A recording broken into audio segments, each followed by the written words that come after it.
civic music really works to make sure that there is an interaction that happens besides just going to the concert, which you don't get very many places. Recorded at Amplified Studio in downtown Des Moines, Give and Grow is more than a podcast. It's a commitment to our community. Founded by Andy and Sarah Suzanen alongside the RIA Group, this initiative is dedicated to uplifting the organizations and individuals who work every day to make Central Iowa a better place for all. Welcome to the Give and Grow podcast, where we share the stories of the nonprofits transforming lives in our community. Each organization is featured in 3 episodes, offering a deeper, more personal look at their impact. Through conversations with passionate staff, generous donors, and the very people whose lives have been changed by their work, our hope is simple: to connect, inspire, and strengthen the bonds that make our community thrive. Welcome to the Give and Grow DSM podcast. I'm your host, Siobhan Spain. This is the third of 3 episodes focusing on the nonprofit Civic Music Association, or CMA. Founded 100 years ago by 3 local women, these visionary women believed that Des Moines should be a place where the world's greatest musicians should come to perform, and they made it happen. Civic Music Association's mission is to engage, enrich, and educate the Central Iowa community through provocative, world-class musical performances by legends and rising stars. Heather Nail is in the studio with me now. Heather is a prominent vocal music educator in Des Moines. She is a beneficiary of Civic Music's programming, along with thousands of students in Central Iowa. Heather is a former Civic Music Board member and is a key collaborator, helping local and visiting artists bring their talents into the classroom. Welcome, Heather. It's a pleasure to have you here. Hi, thank you so much. So can you tell us how you were first introduced to civic music? I think my earliest introduction to civic music was probably as a college student when I went to Drake University. And so we know civic music has had a partnership with some of those spaces. And I know I attended some events as a student in the late 90s and early 2000s. And then as I became an educator and started working in Des Moines public schools, and then in my current position in West Des Moines schools, I had opportunities to work and take my students to some of their events. So it was probably around 2010, 11. Okay. I remember taking a large group of students to go see Kurt Elling perform live, which was life-changing for some of them that are currently studying jazz and doing things. And so it was that was probably my first interaction as an educator with students experiencing some of the things that civic music has to offer. Oh, that's fun. That's exciting to be part of, isn't it? It was really great, yeah. So tell us your background in music. How did you get started? Was it in college or beforehand that you knew you were going to, one, be an educator, and another, to focus on music? I think I started as far back as I can remember. I remember being very little. My dad was a musician. My mother played piano. He played trumpet, and he was a guitar player, and mostly on the side kind of gigs, but I just grew up around music, and I did it all the way through school. I knew music was going to be some pivotal part of my life. I knew I wanted it to be part of my career. Originally, I was going into music evangelism, and I started in that route. What is that? That is primarily people who work through the churches and organizations that sometimes do outreach and go. And I decided in my first semester there that I was really kind of called to work with young people and in a different capacity. And that's when I realized I should be an educator. If you would have told me that in high school, I would have said absolutely not. And so it was a shift probably in my first semester in college where I realized that's what my heart was, kind of focused on. And so I switched my major and I moved. I was in Minneapolis. I'm going to school at that point in time. I grew up in Iowa. I went to Norwalk schools. And so I came back and began my journey in education here. I did some classes at DMAC and transferred to Drake and finished my music education degree at Drake, which is where I first got connected with a lot of the people involved with civic music, really. Okay. And Was it vocal the whole way through, or? I played bass. I was a bass player in the jazz band, and I was a clarinetist. I almost double majored in clarinet and voice. Time-wise, it was just, there was a lot. My mother passed away early, and so I was actually married to my husband in 2001, and he was helping me get through school, and a double major was a lot. I was working full-time as a preschool teacher then, too. Wow. So I decided to focus on voice as my major, but I definitely have an instrumental background as well. All right. Great. Good to know. It's amazing how growing up with music really impacts the future of how you have a relationship with music going forward. It really does. Yeah. So there are lots of ways in which Civic Music provides educational outreach, right? So can you tell listeners all the ways that you know? Yeah, I was able to spend a brief time working with Civic Music on their education planning committee, which was a wonderful experience for me to get to know people. And I think that one of the things I value about the organization is that they want to give access not just to going to a concert, which is pivotal for our students. Absolutely. I think that we underappreciate live music. Studio music is very important, but there's something special about live performances, and the interaction is different in a live setting. And a lot of our students don't have that access. It can be very expensive to go to these kinds of performances. And if your family isn't involved in music, you may not have, you might not go to regular performances with your family. And so one of the things that I appreciated was that they had the opportunity for students to get steeply discounted admission to wonderful world-class musicians, but they also found ways for them to interact with those musicians as human beings. And so I think that one of my favorite memories is when I took some students to work with through Civic Music. They had Manhattan Transfer and Take 6 here together.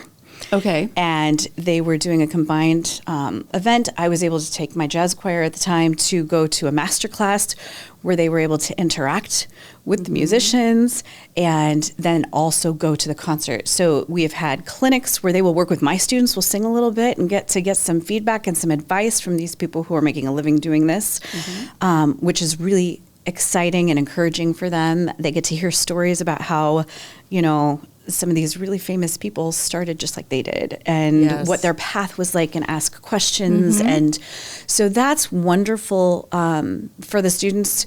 And then it's the follow-up years later is also fantastic. I've had students come back 10 years after the event and say, I had no idea how cool that was until now. Thank you for giving me that experience when I was 15. Yeah.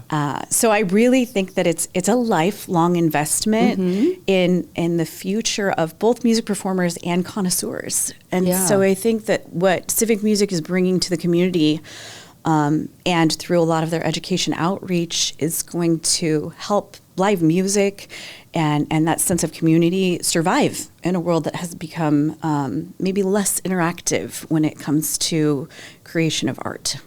Yeah, it's a lot of solo out there, you know, in isolation happening. The mobility is great, to have that access digitally, but also it means like we don't get together as much as we used to make things happen.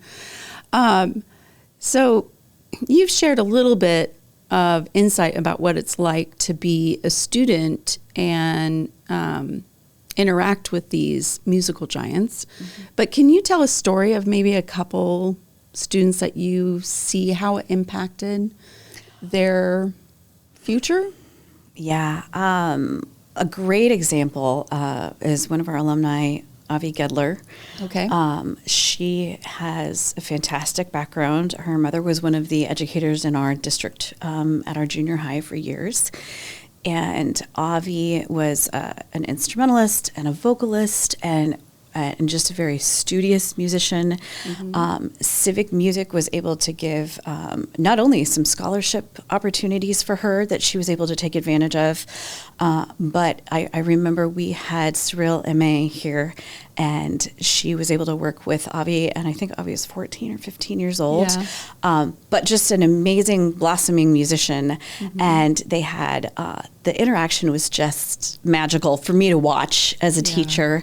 And Avi went on to study jazz and work with fabulous Grammy-nominated composers, and then landed on the East Coast and is doing the thing and is just an amazing performer.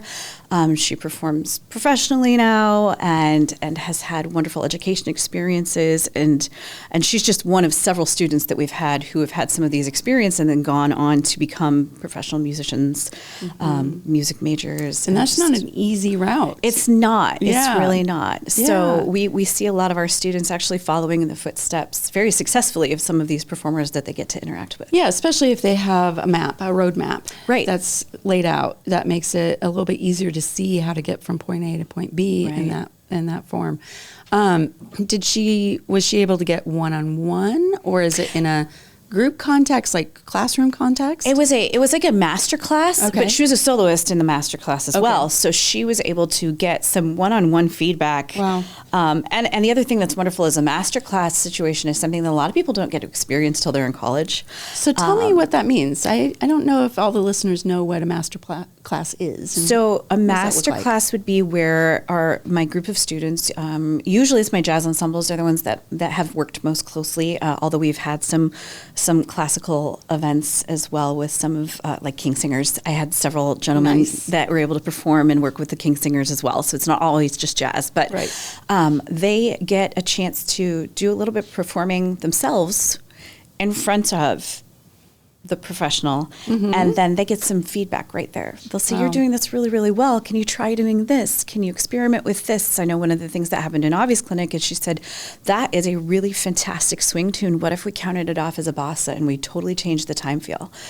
And right there on the spot, she's experimenting and trying and trading back and forth. And so, especially with some of the jazz musicians, there's a lot of improvisation. And so she would sing and then Avi would echo. And it was just almost like little mini performing alongside, as opposed to just like watching and listening and getting, which is a fantastic opportunity for those musicians. That's fun. And I bet as a teacher, you're picking up pointers as well, right? All the time. The more we can learn, the better. I know New York Voices is our probably most recent experience. And I know Kim Nazarian, who is the soprano from that ensemble, has national and international recognition. They all do, actually. But she won, I believe, Jazz Education Network National Educator.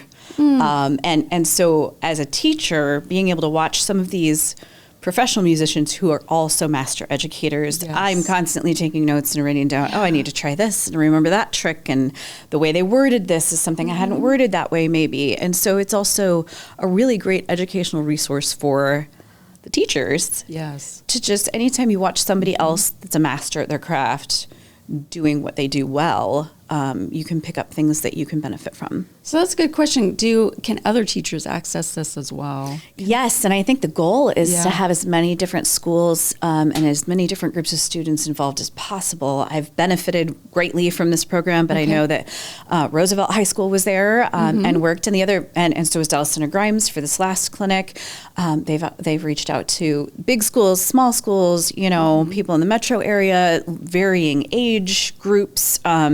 And I think one of the beautiful things about that is when we bring those groups together, it creates a community that stays here. So the performers might leave and go on tour to their next location, but all the kids that got to meet each other as a part of that clinic, they're still all here. And we interact regularly at different events. And so it builds a community for the students between schools that is completely non-competitive and just about celebrating each other's artwork. That's fantastic.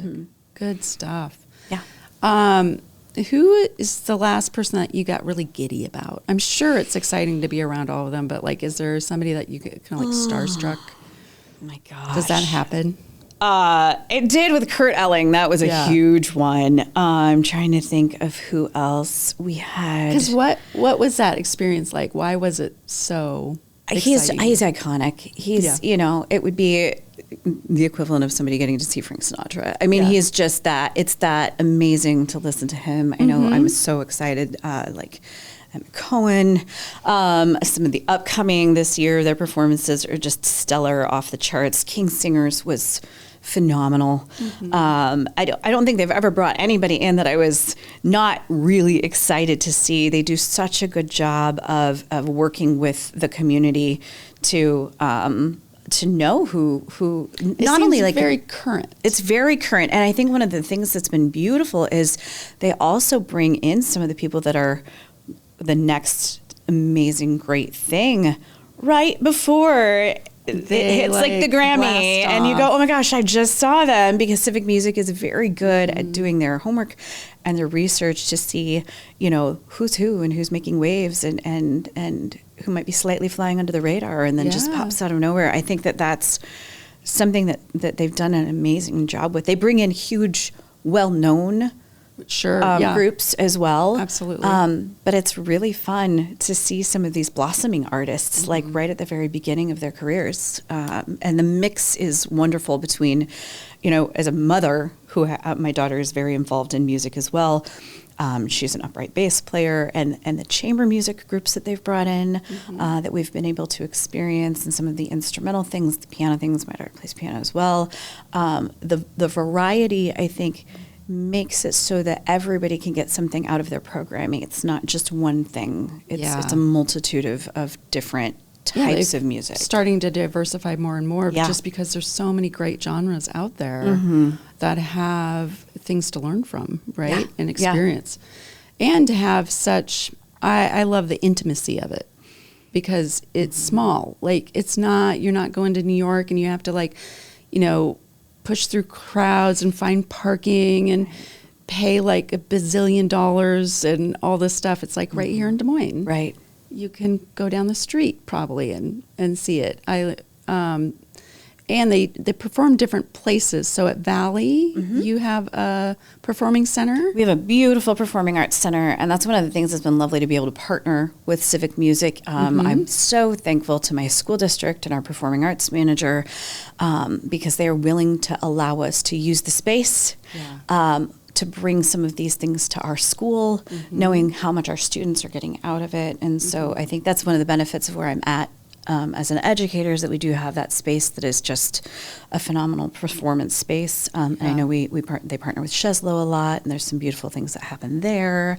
You talk about who you were so excited. I remember Gregory Porter came not too long ago, and that was one of those starstruck moments. But it's also fantastic to be able to talk to those people before the show or after the show. It, like you say, human beings, and it's close. And Civic Music really works to make sure that there is an interaction that happens besides just going to the concert, which you don't get very many places, and I think that's wonderful. Yeah, I think it also shows kids and students that it's attainable. It's not out there untouchable. It's like, hey, this can be you. It can, we can share in this experience. That's really great. There's so many stats and educational insights about what it's like to have music in the schools. What kind of insights can you share about the benefits of having civic music programming come to schools?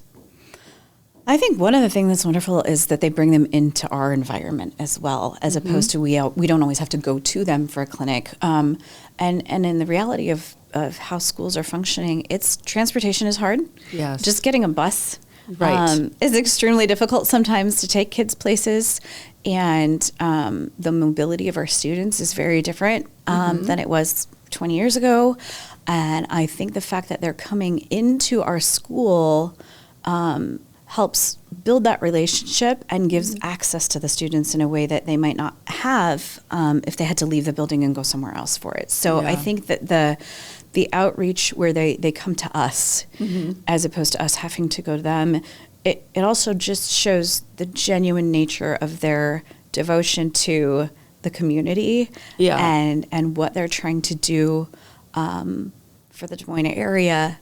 It's definitely not come to us. It's we want to meet you where you are and help you. And I think that's wonderful. Yeah, it is. Because, like getting back to maybe the musical, the data that is out there of what it's like to play an instrument in school. I mean, it helps build that creativity, that discipline, I think is huge. And it's that also creativity helps with problem solving.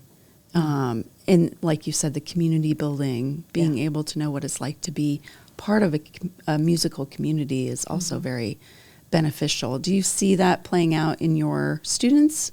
Yeah, I think that, research, especially around like dropout data and prevention of, all sorts of things that students are facing, mental illnesses and all of the things that are challenging our students, that we know that sense of relationship and that sense of community, kids who feel like they're a part of something are more successful in everything that they do. They're more successful in their coursework, in their academics, in their applications for whatever their secondary step is, whether it's trade school or college or just going into the workforce and being productive.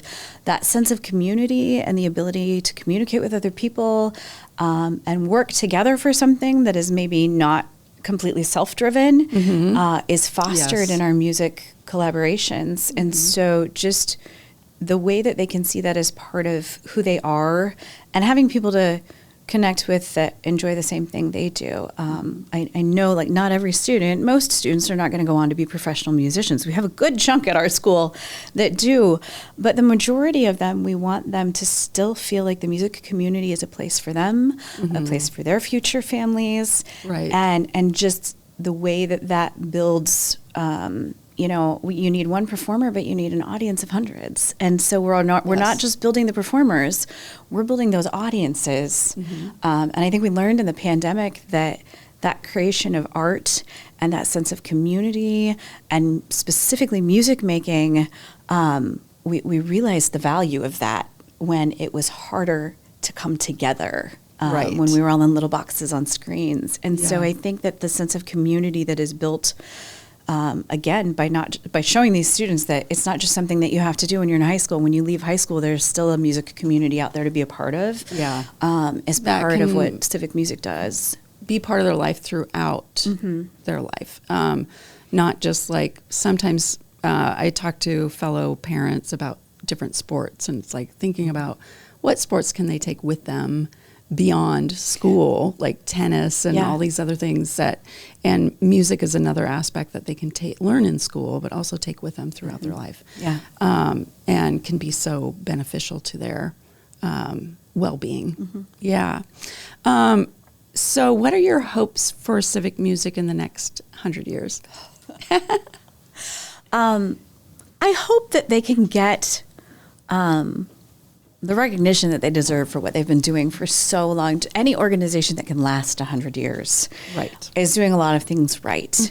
And I've seen, no matter who the leadership is, who's on the board, they're really good at staying in tune with what their goals are for Des Moines. I think that they are just so anchored in who we are as a city and the uniqueness of the community here, as well as furthering changing with the times as they need to, bringing in the acts that are going to bring the community together. And so I hope that they continue to see the value that we see in what they do, especially in the outreach programs and for the schools.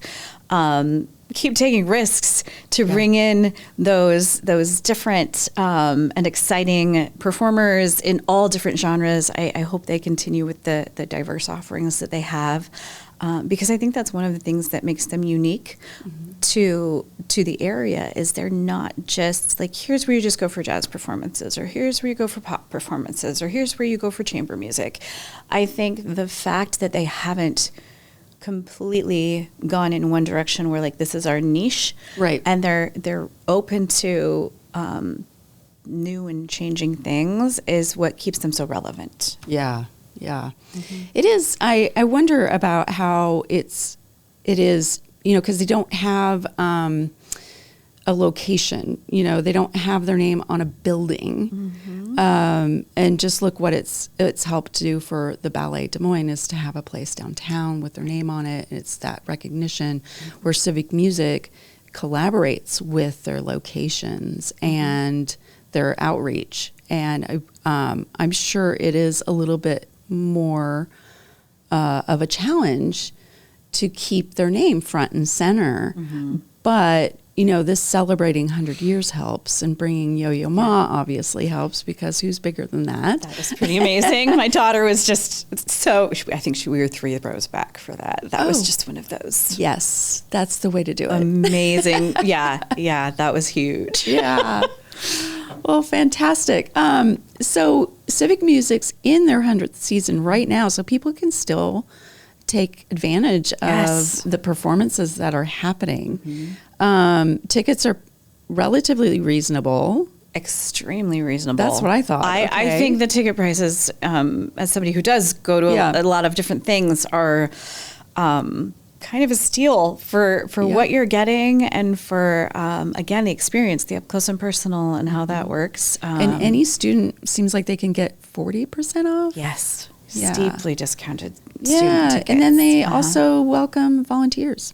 Yes. Sometimes you can hand out programs and listen for free. I have had a few students who are taking advantage of that. Taking advantage of that. They get their volunteer work, and they get to be with the organizations. Most of them are students who are going into music somehow, and and they have loved that. Being able to just volunteer at the events and then experience the concerts. Excellent. And then during the summer, they have programs with the Berlin Quartet. Is that right? Yes. Okay. And they are in the schools as well. They are. Great. They are. Yes. Yeah. They're also like such a almost institution for Des Moines, and what they provide as a consistent quality music programming. Yeah.